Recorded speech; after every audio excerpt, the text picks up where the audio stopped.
charge 40,435 shillings. The United States government, through its envoy to Kenya, Robert Godek, has intensified calls for the Kenyan opposition to abandon its planned January 30th swearing-in ceremony to allow for dialogue with President Uhuru Kenyatta's camp.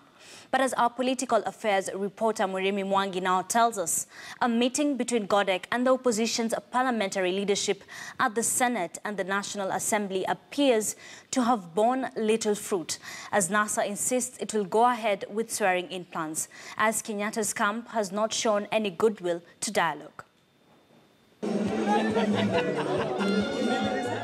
With only 22 days to the planned swearing-in of opposition chief Raila Odinga as the people's president, with Kalonzo Musyoka as his deputy, this is part of the National Super Alliance resistance agenda against President Uhuru Kenyatta's administration. The United States government has intensified calls for political ceasefire.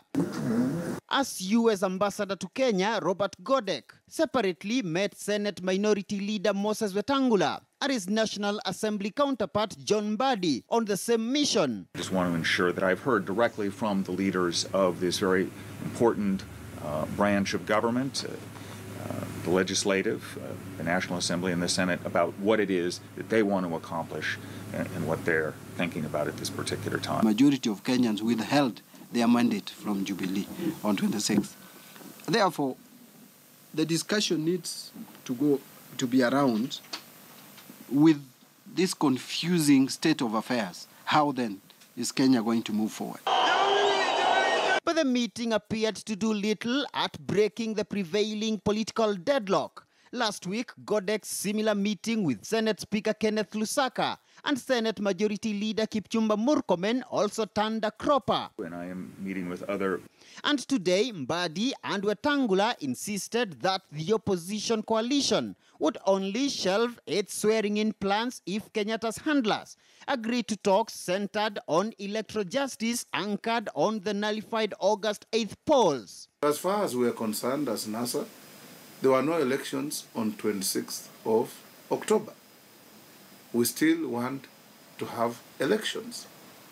But that notwithstanding, any elections in the same circumstances are likely to yield the same convoluted results.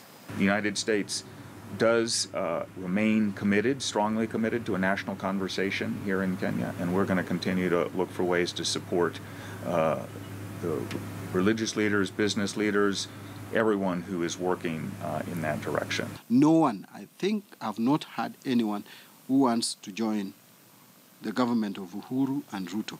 If anyone wants to join, then as an individual. That is not position of NASA.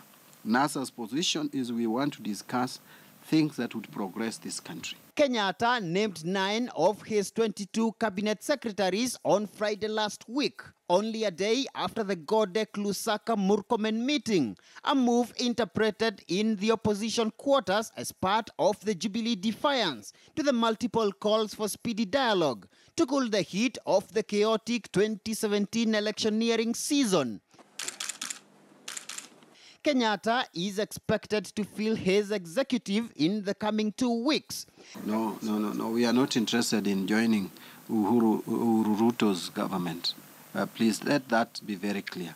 The government we are talking about, the system of government, is whether we are going parliamentary or we are remaining presidential or we are adopting hybrid system. It does need to include questions such as independence of institutions, how to strengthen institutions. It needs to include questions such as how to ensure that the entire country feels like one country, that there is inclusivity, questions of governance.